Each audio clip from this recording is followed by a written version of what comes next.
लाख गुना पुण्य है। रीतिधारी मुनिराजों को आहार देना करोड़ गुना पुण्य है और तीर्थंकर भगवान को आहार देना अनंत अनंत पुण्य है। आप कहोगे आहार दान की महिमा ऐसी? बिल्कुल, आपको भले सीधा साधा ही खाना पीना लग रहा हो, लेकिन ध्यान रखना तुम्हारे पेट में जो जाता है वो भोग बनता है, प्रभु के मुनि के पेट में जो जाता है वो योग बनता है।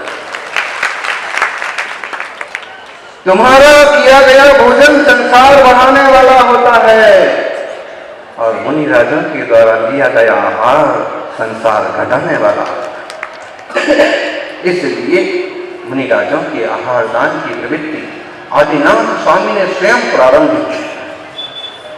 माना कि उन्होंने आहार का उपदेश नहीं किया, लेकिन आहार की प्रवृत्ति साधुओं की होगी और उनकी चर्या ऐसी होगी, वो करके दिखाए।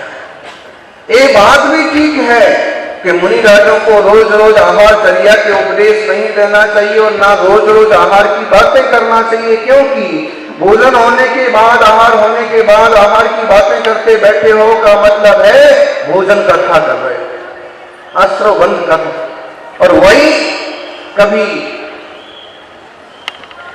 चरणानी योग का उपदेश चल रहा हो और उस तरह के श्रावक हो तो कदाचित आहार दान की विधियों का उपदेश दे दिया तो वो भी जिनवाणी के अनुसार ही होगा। लक्ष्य हम खुद नहीं होना कि मेरे को ऐसे आहार देना, अपितु आहार दान की विधि तीर्थंकरों की वाणी में चरणानी योग में भी आया। आज मुनिराज मुनि सुब्रत स्वामी का आहार का पारणा का दिन है।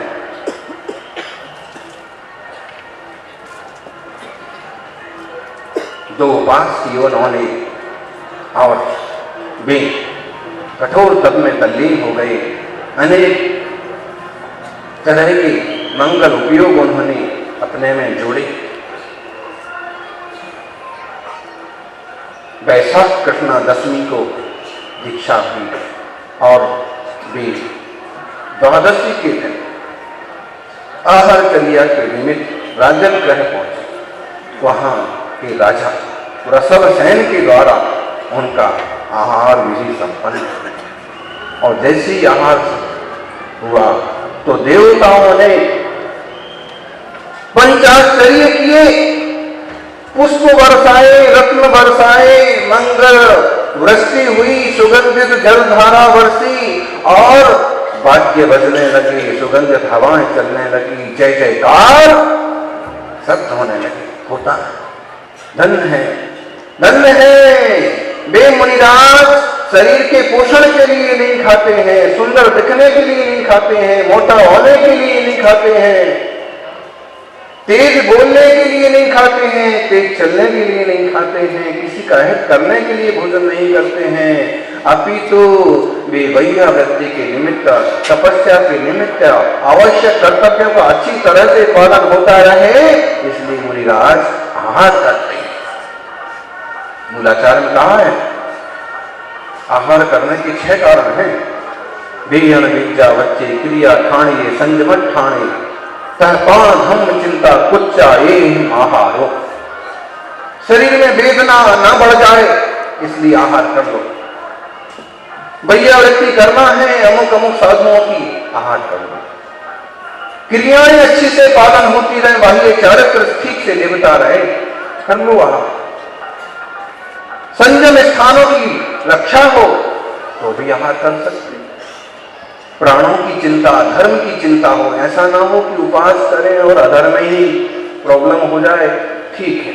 चर्या के अंतर्गत आता है 24 घंटे में एक बार आहार कर लो। भावना बिगड़ जाए, शास्त्रानुसार चरणानुयोग के अनुसार आहार चर्या कर लो। 6 कारण है आहार करने के, नहीं करने के भी 6 कारण। आतंकियो सत्य तिरक्षणे बब्ब जेल बुद्धियो पानी दया तो हेदु शरीर परिहार बुच्छेदो।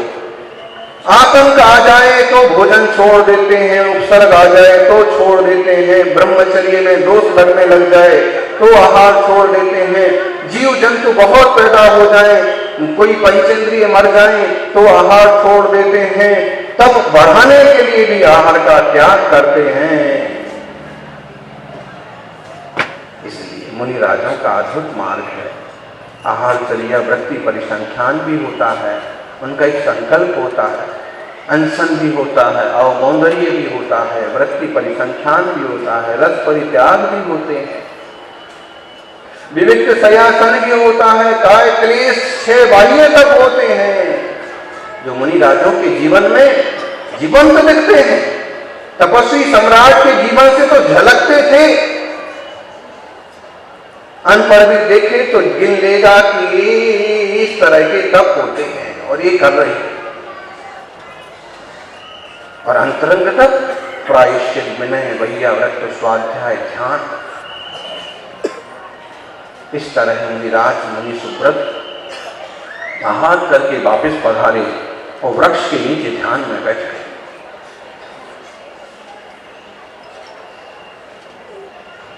उद्दिष्ट आहार नहीं करते मुनिराज, यानी आप कहो कि महाराज हमारे यहां आ जाना और महाराज चले जाए, और महाराज चले जाए तो क्या है बात के महाराज,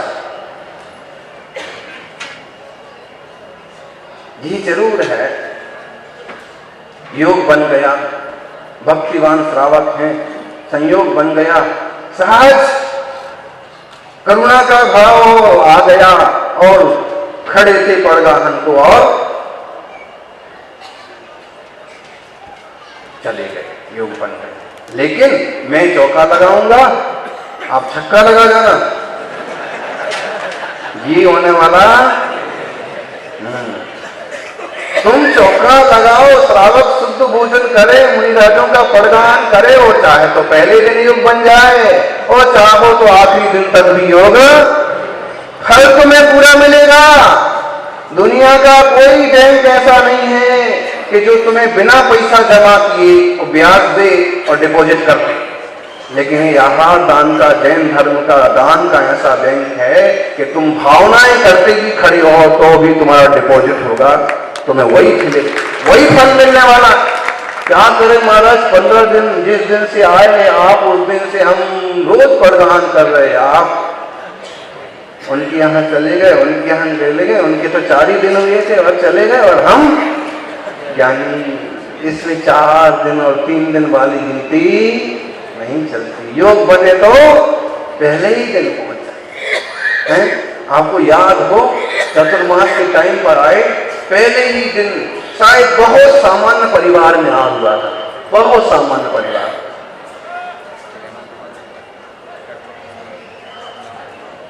भाड़े जैसे रह रहे होंगे लोग।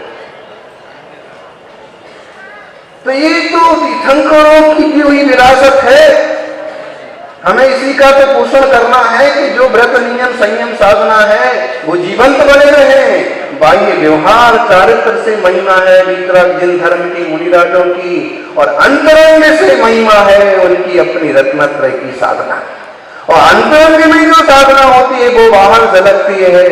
दोनों ज्ञानी डकार किस चीज की आती है? जो खाते हैं उसी की आती।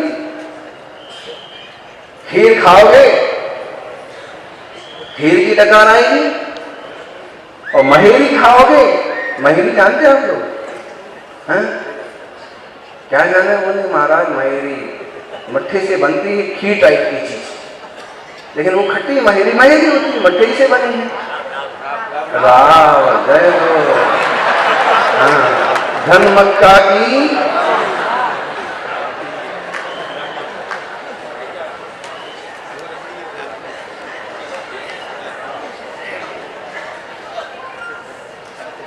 पारसोदा के एक पटवारी जी थे, गुरु महाराज के पास आते थे और एक गीत सुनाते थे। हाँ, धन धन धन मुरी मक्की माता, धन मक्कारी रावड़ी।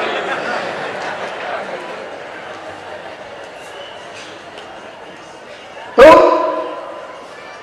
रावड़ी तो रावड़ी होती, मट्ठा तो मट्ठा ही ऐसा होगा। डकार उस चीज की आती है जो आप खाते हो, मुनिराज निरंतर धर्म ध्यान आत्म ध्यान में लीन रहते हैं। इसलिए जब उनको प्रवचन की डकार आती है तो उसमें वही तत्व ज्ञान निकलता है, वही धर्म ध्यान की बातें आती हैं, वही विषय वृत्ति की बातें आती हैं। ये डकार है।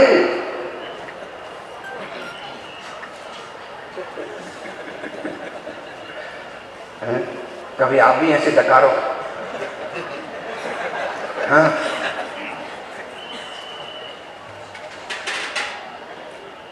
आत्मार्थियों, मुनिराज ने इतना सा आहार लिया और जाकर के ध्यान में बैठे। फिर योग बना, फिर गए, फिर 4 महीने बाद गए, फिर 6 महीने बाद गए, फिर 2 महीने बाद गए, फिर ध्यान में बैठे कर्मों का क्षपण करते रहे।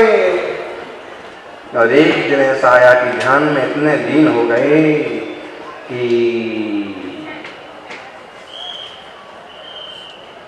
6वें 7वें गुणस्थान से आगे की यात्रा पर निकल गए। 8वें गुणस्थान में पहुंच गए। 3 करण हो गए। अधा करण साथी से अप्रमत्त में, अपूर्व करण 8वें गुणस्थान में, अनिवृत्ति करण 9वें गुणस्थान में, 36 प्रकृतियों का नाश।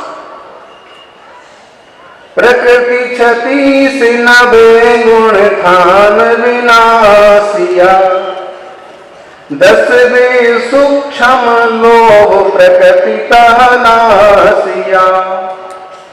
शुक्ल ध्यान पद दूजो पुनि प्रभु पूरियो,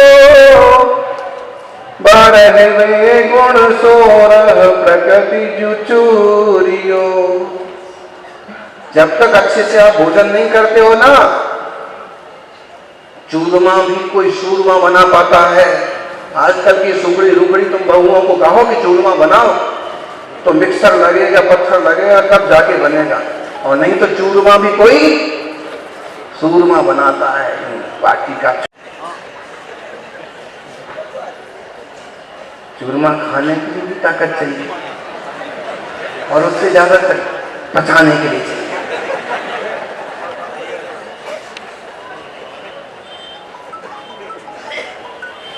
प्रभु ने इतना सा आहार लिया, क्षीरान्न लिया, ध्यान में बैठे।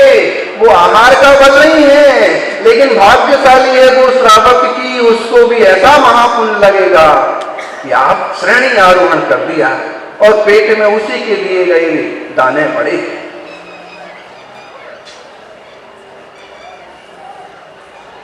प्रकृति 36 नष्ट हो गई। बड़ा अच्छा है कर्णानुयोग का विषय। और लब्धि सार, क्षपणा सार जैसे ग्रंथ एक एक ग्रंथि को खोल देते। गुणखान विनाशिया, 9वां नाश किया आगे। बादल संप्रय हो गया आगे। 10वें सूक्ष्म लोक में पहुंचे, वहां ये भी नाश हो गई। उसके बाद 11वां गुणस्थान तो छपक श्रेणी को बनना नहीं है। 12वें गुणस्थान में क्षीण मोह कहलाने लगे। थोड़ा और उपयोग बढ़ा, निर्मल हुआ। 13वें गुणस्थान में पहुंच गए। 12वें गुण 16 प्रकृति जो चूरियो, चूरमा बना दिया 16 प्रकृतियों का। बोलो बोलो भौरा।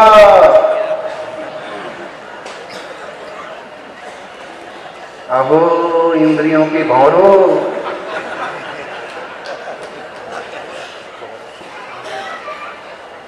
16 प्रकृतियां, 5 ज्ञानावरण की, 5 अंतराय की और दर्शनावरण की। 16 प्रकृतियों का नाश करके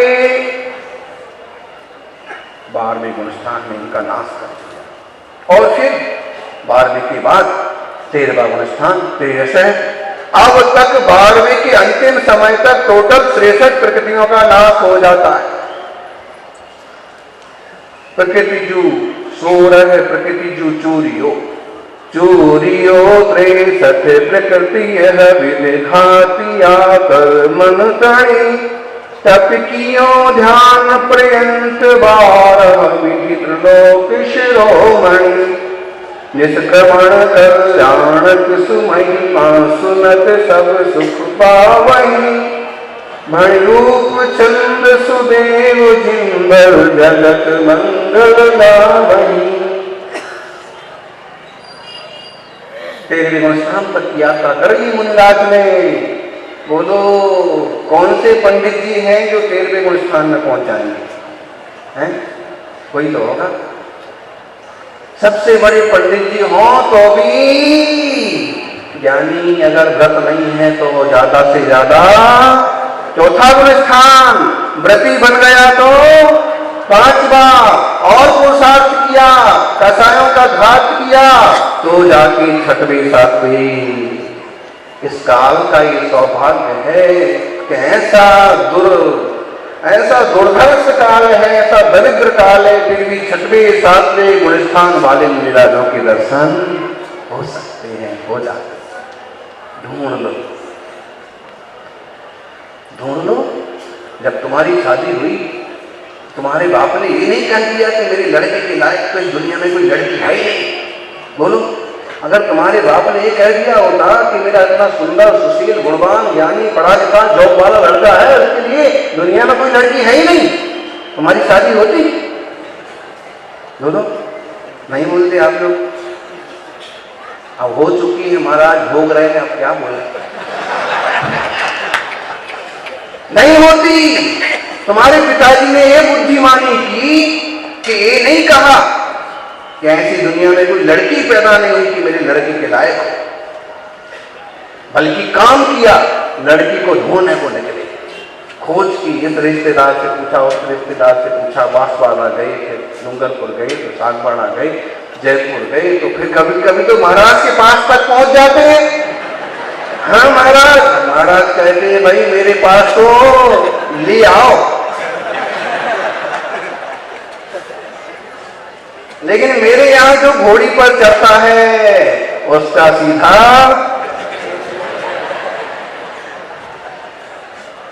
महाराज 3 साल हो गए दौड़ते दौड़ते, लेकिन कहीं बनी नहीं रहा। अभी 3 साल 4 साल से लगा हुआ है, कहीं भी नहीं लगा हुआ है अच्छी सी लड़की मिल जाए। लड़की वाले ढूंढ रहे हैं कि अच्छा सा लड़का मिल जाए। वो इसलिए परेशान है कि 3 साल से शादी नहीं हो रही, 5 साल से शादी नहीं हो रही, और दूसरा वाला भी इसीलिए परेशान है कि 5 साल से शादी नहीं हो रही। लेकिन काल लब्धि आए तब ना, और काल लब्धि जैसे आई, और काल लब्धि कहाँ आई मालूम है? वही पंच कल्याण के मंडप में आई। जैसे वो प्रबंधन के बाहर निकल रहे थे, और भाई साहब भाई अपना बच्चा है और अभी बिल्कुल सीए पास किया। अच्छा ये अपनी बच्ची है।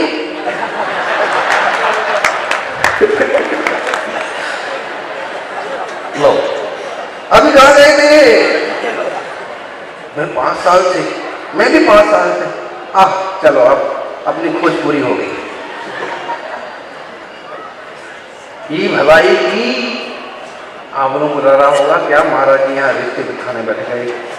नहीं, तुम्हारे पिता ने अच्छा काम किया कि ढूंढा, 100 रिश्तों के बाद भी एक अच्छी से अच्छी ढूंढी की नहीं ढूंढी। हाँ, इसका ये मतलब है कि ढूंढोगे तो जैसे छोकरी अच्छी मिल गई, ढूंढोगे तो ऐसे ही वेद विज्ञानी मुनिराज ही मिल जाए। ना ढूंढोगे और बातें बना दोगे कि बस मेरे लायक तो है ही नहीं कोई, तो मिलने वाले भी कुछ तो बोलो। मिलने वाले भी नहीं है, बोलने के लिए निकलो ज्ञानी। राजस्थान में ढूंढो, मध्य प्रदेश में ढूंढो, तीर्थ पर ढूंढो, जंगल में ढूंढो, कहीं तो मिल ही जाएगी। काल दुष्काल है, जंगल में तो लंबी साधना कठिन है, कहीं जिनालय में मिल जाए, और आसान है कि जिन मंदिर चले जाओ। तो सज्जनों, ऐसा यह मंगलमय मार्ग है कि जिसको लेकर के 13वें गुण स्थान तक पहुंच गए, 63 वृत्ति का नाश हो गया, और ये सब 12 तप के बल पर हुआ।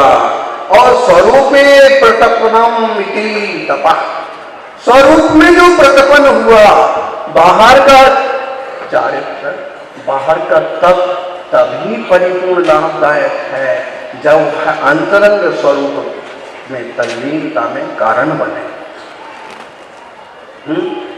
उपास कर लिया, अंतराय कर लिया और ताता क्रिया कर रहे हैं, काहे को किया? जिसमें संभ भाव बना रहता वो काम करो। हैं 24 घंटे में एक बार आहार चर्या के लिए एक मुनिराज के संग में उनको कहा कि आप उपवास क्यों नहीं करते हो? देखना थोड़ा सा विनोद, जो कि समझदारी थे, लेकिन जो जवाब दिया, उनको कहा कि उपवास क्यों नहीं करते हो? उन्होंने कहा महाराज मैं उपवास कैसे करूं? जब आपने दीक्षा दी तभी कहा था कि एक मूल गुण है जिसमें 24 घंटे में एक बार आहार करना होता है, आहार चर्या। अगर मैं उपवास करता हूं तो मेरा मूल गुण खंडित हो जाएगा। अरे ज्ञानी, वो तो ऐसी बात है कि अगर भूख लगती है, प्यास लगती है, शरीर मांगता है तो 24 घंटे में ज्यादा से ज्यादा एक बार जा सकते हो। लंबे उपवास करके परेशान मत हो, शांति से सहजता की साधना बढ़ाओ, सहजानंद स्वरूप पर ध्यान दो। मूल एक है, देह सूखे या देह को सुखाओ सुखाओ, लेकिन उससे ज्यादा सुखाओ कर्मों को, विकारों।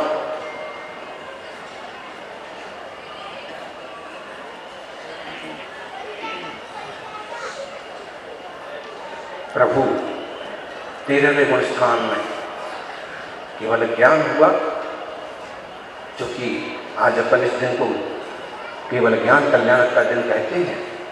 फिर भी आहार चर्या आती है बीच में, बाद में दोपहर की सभा में केवल ज्ञान की विधि होती है, केवल ज्ञान होता है और समर्पण लगता है और तरह तरह की अपनी जिज्ञासाएं लोग रखते हैं। 13वें गुण स्थान, 13वें गुण थान सयोगी जिने सुरो,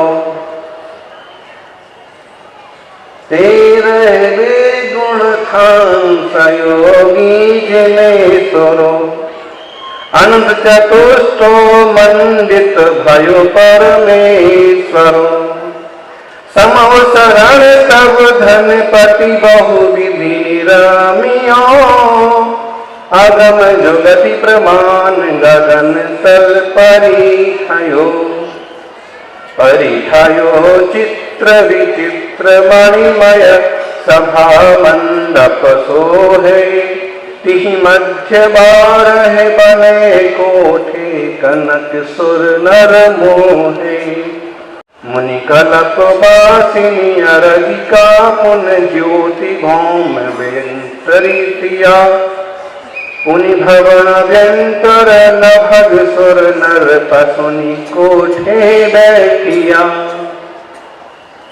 13वां गुण स्थान आया और समोसन रच गया।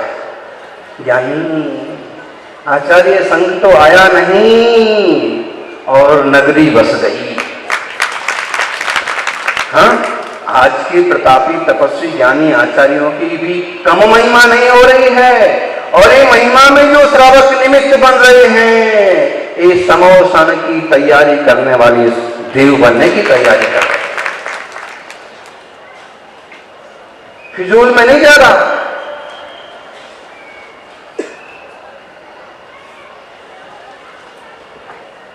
समझना। 13वें गुणस्थान में पहुंचे तो कुबेर महाराज ने तुरंत बड़े सारे समोसरण की रचना की। सौधम कुबेर देवता लोग समोसरण में कोई कसर नहीं छोड़ते हैं। बताओ, सबसे प्यारे व्यक्ति के लिए आप क्या नहीं देना चाहते? बोलो। है? कभी कभी तो ऐसा बोल देते हैं ना, छोकरा छोकरियों में जब ज्यादा ही यूं लाड़ प्यार हो जाता है तो मेरा दिल बस चले तो मैं क्या करूं? आसमान के तारे तोड़ लाऊं। एक आम के पेड़ के नीचे यूं प्रेमालाप चल रहा था और उसने कहा कि मैं तो तेरे लिए आसमान के तारे तोड़ लाऊं। छोकरी कहती है कि जरा आम तोड़ना ना। वो कहता मेरे को पेड़ पर चढ़ना नहीं आता। उसने एक झापड़ दिया, गधा। पेड़ पर से आम तो तोड़ नहीं सकता, तारे तोड़ने की बात करता है। मतलब कहना ये चाहते हैं कि बेकार की बातों में मत आना। जिन धर्ममय वीतराग शासनमय जीवन बना रहे, जो योग बन जाए वो भले, समाज की आज्ञा से, माँ बाप की आज्ञा से।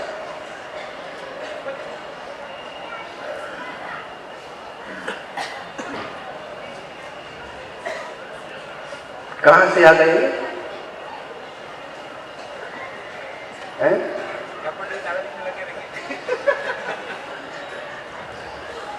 झापड़ पड़ी, तारे तोड़ के नहीं लाया, तारे दिखने जरूर लगे।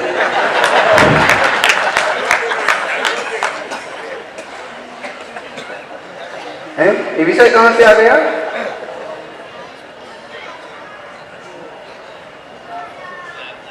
ज्ञानी तीर्थंकर की सेवा में क्या हाजिर नहीं कर देते हैं, अपने प्यारे व्यक्ति के लिए क्या नहीं दे देते हैं। बोलो, एक ऐसा विषय आया, श्रीमान जी को किडनी का प्रॉब्लम हो गया, पत्नी ने किडनी दे दी।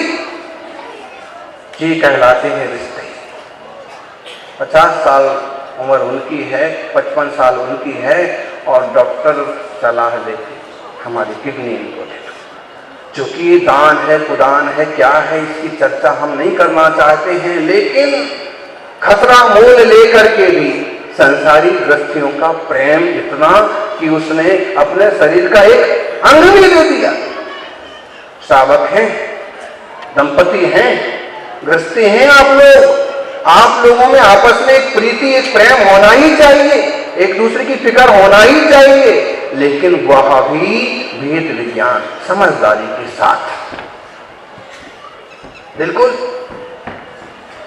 कम प्रेम नहीं होता है तीर्थंकर का भी अपने पुत्रों से, लेकिन जब योग पकता है, वेदांत पकता है, तो राजभार देकर के सबसे प्रिय चीज दे देना चाहते हैं हम अपने चाहने वाले को। देखना, अगर कोई छोकरा किसी छोकरी को चाहता है तो अपने मां के रखे हुए गहने भी चुरा करके उसे दे देगा। उसको मां से तो अब प्रीति रही नहीं, मां का क्या है, मां को क्या पहनना है, पापा की जेब से रुपए निकाल के दे देता है, चाहे वो उसकी फीस के लिए रुपए क्यों न रखे। ये बेवकूफियां संसार में आप खूब देखते हो, लेकिन हम यहाँ बात कर रहे हैं समझदार लोगों की, कि सौधर्म और कुबेर ने अपना सारा खजाना लुटा दिया कि तीर्थंकर से ज्यादा कोई कीमती हमारे लिए दुनिया में नहीं। समोष्ण रचा गया, परिखयो चित्र विचित्र मणिमय सुधा मंडप सोहे, सभा मंडप बनाए गए, परिखाएं बनाई गई, भवन बनाए गए, वापिकाएं बनाई गई, नृत्यशाला बना दी गई, और भोजनशाला क्योंकि समोसन में भोजनशाला होती है। समोसन में देखो तो भूख ही नहीं लगती है, लेकिन अगर अपन बात करें तो इतने तरह के वृक्ष होते हैं, आम के, चीकू के, सब तरह के, कि आप भूखा रहो तो खाते रहो, लगे रहो दिन भर। सुबह चाय, फिर भोजन, फिर दूध रास्ता, फिर बोले यहाँ के लोगों ने तो ड्राई फ्रूट का हलवा भी बनाया। इससे महिमा नहीं है, ये तो जितना बने उतना बनाओ, बाकी परिणाम तो जोड़ो धर्म ध्यान से। सब कुछ रचते हैं, कितना बड़ा समोषण, इतना ऊंचा समोषण। अरे भाई, वो सबका कल्याण करने के लिए निकले हैं तो जमीन पर बैठ करके सीधी सादी जमीन पर बैठ जाए ना, वही जो उपदेश करें, लंगड़े लूले अंधे बहरे सब आराम से आ जाएंगे। नहीं, जितना बड़ा, जितना फेमस व्यक्ति होता है, उतने ज्यादा लोग उसको सुनने के लिए दौड़ते हैं, उसको सुनना चाहते हैं। हमारा ये प्रवचन ईडरगढ़ के पहाड़ पर होता था, गिरनार की पहाड़ी पर हुआ, वहां पर भी 1000-1500 आदमी आ गए। बताओ, कल्पना करो कि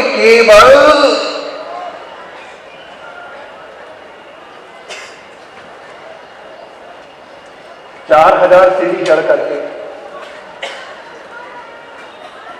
हैं, वही 5वीं चौक तक तो 10,000 सीढ़ियां हैं और भगवान का समोषण उससे दुगना ऊंचाई पर है। चलो हाँ, जितने ज्यादा महान वक्ता होते हैं उतने ज्यादा उनको सुनने वाले लोग होते हैं, लेकिन असली सुनने वाले कितने हैं? 5000। कुछ लोग तो सुनते हैं कि ओ 2000 सीढ़ियां हैं, उनके हाथ पांव तो वहीं खुल जाते हैं, अपन यहीं से नमस्कार कर लेते हैं। 20,000 सीढ़ियां चढ़ना पड़ेगी, अपने को नहीं जाना। और कोई हिम्मत भी करे हट्टे कट्टे लोग कि हम जाते हैं, चढ़ जाएंगे, तो उनके लिए सभाएं हैं, एकदम बढ़िया डांस चल रहा है, गीत हो रहे, लो अब इसमें डूब जाओ। सच में सभा मंडप तक, श्री मंडप तक 7 भूमि पार करके वे ही भगवान जी पहुंच पाते हैं जो सचमुच में भव्य और होनहार होते। यहां पर भी पहले वहां तो गाड़ियां रखने की व्यवस्था है, कुछ लोग गाड़ियां देखने में ही रह जाएंगे, फिर कुछ लोग लाड़ियां देखने में रह जाएंगे, कुछ लोग चाय वाला स्टॉल लगा, पता नहीं कितनी देर तक बैठना है। लो ये नाश्ता से लिखा हुआ है, टाइम भी लिखा है 8:30 बजे, पहले यहीं आ जाओ भाई। और कुछ लोग इसी में यहां पहुंचते पहुंचते, इसलिए इतना ऊपर लगता है कि योग्य पात्र ही पहुंचे, और योग्य पात्रों में भी वहां पर असंख्यात जीव राशि हो जाती है, देव देवियां पशु पंछी। 12 सभाएं रच गईं, 12 कोठे बन गए, 3 पीठिका के ऊपर सिंहासन, सिंहासन के ऊपर कमल, कमल के ऊपर आसन, आसन के ऊपर छूते भी नहीं है कुबेर महाराज तुम्हारा खजाना, छूते भी नहीं है। और लगा दो, हम इतना लगा देंगे कि आप उसी को टच ही करोगे। लगाते लगाते 5000 जितना ऊंचा बना दिया, तो भी कहते 4 अंगुल ऊपर। सौधर्म कहता है कि अब हाथ जोड़ते हैं प्रभु, हमारी शक्ति नहीं है कि हम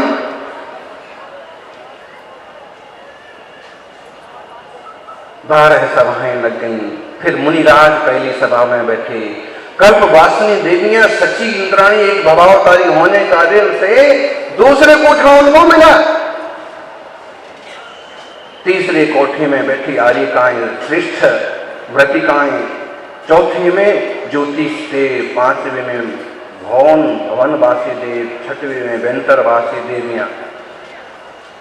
फिर भवनवासी देव, व्यंतरवासी देव, ज्योतिष देव, उसके बाद कल्पवासी देव, उसके बाद मनुष्य 11वें कोठे में, और 12वें कोठे में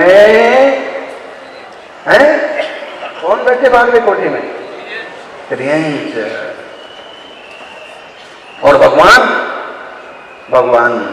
मध्य प्रदेश 3 मणिपीठ तहां बने, गंधकुटी सिंहासन कमल सुहावने, 3 छत्र सिर सोहत प्रभु बन मोहई, अंतरिक्ष कमलासन प्रभु तन सोहई।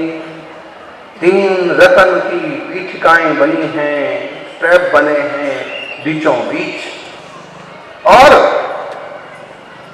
गंधकुटी, उस पर सिंहासन, सिंहासन पर कमल, उस पर प्रभु विराजे। ऊपर यहां भी छत्र लगा दिया किसी ने, ऊपर 3 छत्र लगे।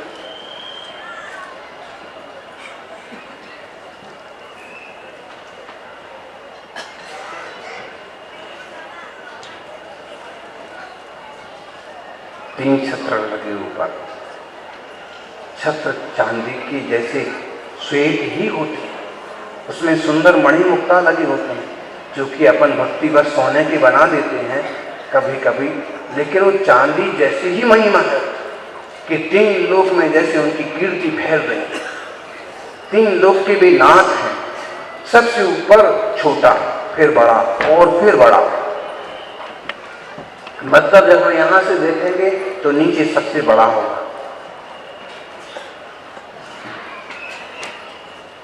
तो ऐसे छत्र लग गए अंतरिक्ष में, दुंदुभि बाजई सुर कोह वृष्टि सुप्रभा मंडल, कोटि रवि छवि छाजई, इमि अस्य अनुपम प्रातिहारज बर विभूति विराजई।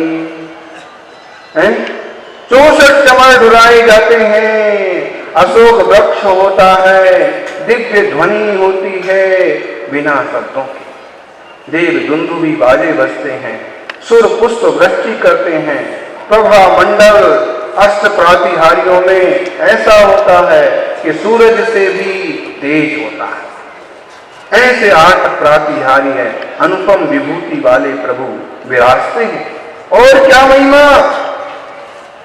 दुई से जो जनमान सुभिक्षितम दिशि, गगन गमन अरु प्राणी बदनहि अहानिसी, निरुपसर्ग निर्हार सदा जगदीशे, आनंद चार चहूं दिशि शोभित दिशई, दिशया शेष विशेष विद्या जिभौ बरई सुरपना, छाया विवर्जित शुद्ध फटिक समान तन प्रभु का बना, नहीं नयन पलक पतन कदाचित केस नख समछा जही, एक हाथिया 6 जनित अतिशय 10 विचित्र विराजही।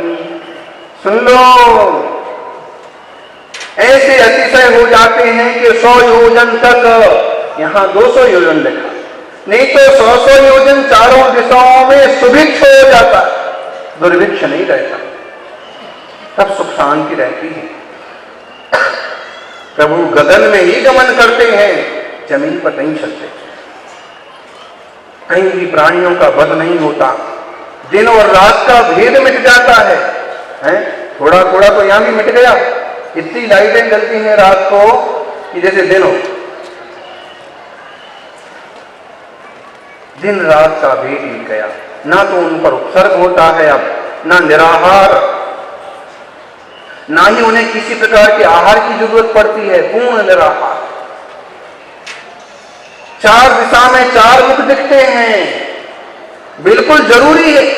4 दिशा में 4 मुख ना दिखें तो समस्या ये है कि ये कहेंगे महाराज जी तो मेरी तरफ देख रहे थे, वो कहेंगे नहीं मेरी तरफ देख रहे थे, वो कहेंगे भगवान मेरी तरफ देख रहे थे, और अगर कहीं भगवान से पूछने आ गए तो गड़बड़ हो जाएगा, उन्हीं को क्यों देखते हो।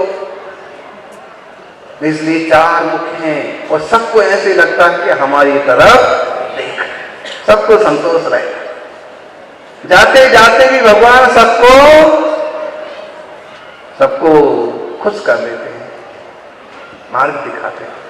तो 4 दिशा में मुख होते हैं और सारी विद्याओं की भी स्वामी हैं, सब प्रकार का ईश्वर पना है, छाया उनकी पड़ती नहीं है, इस फटिक के समान परम अवतारिक शरीर हो गया, आंखें उनकी झपकती नहीं है,